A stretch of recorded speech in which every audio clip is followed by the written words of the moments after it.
is steeped in a series of historical narratives, from the Iroquois nation to the terminus of the Erie Canal and the westward expansion that emanated from there, electrical power, the history of industry, American architectural, civil rights movement, the American arts and craft movement, the Underground Railroad. This place definitely matters.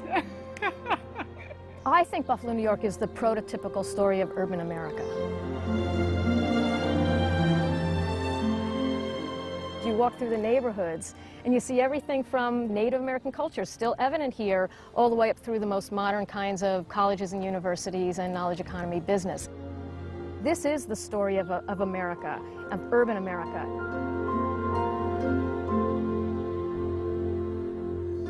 We always talk about the three great American architects, H.H. Richardson, Louis Sullivan, and Frank Lloyd Wright. And Buffalo is only one of two cities in the world to have buildings by these three architects. Richardson Psychiatric Center, Louis Sullivan's Guarantee Building, and the multitude of homes that Frank Lloyd Wright built here. But in addition to that, we've got buildings by Daniel Burnham, by Richard Upjohn, by Eero Saarinen, Skidmore, Owings and Merrill, Minoru Yamasaki. So, we've got an incredible amount of great buildings.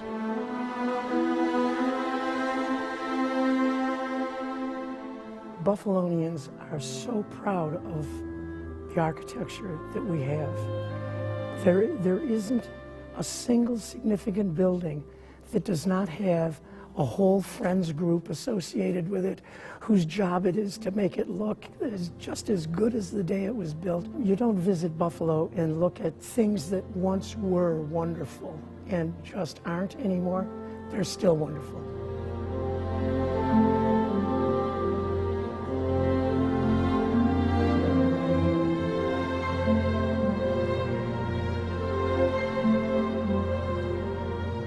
It's undisputed that Olmsted was the greatest landscape architect that this country has ever seen.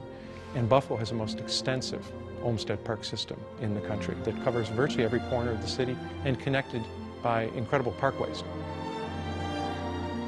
Buffalo is a great place.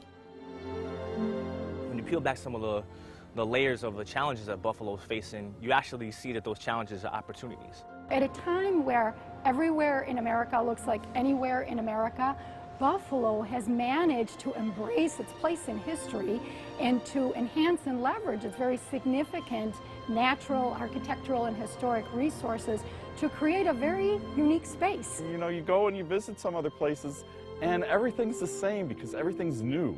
Here we have a mixture of old and new, and we have the mixture of the opulent and the very simple.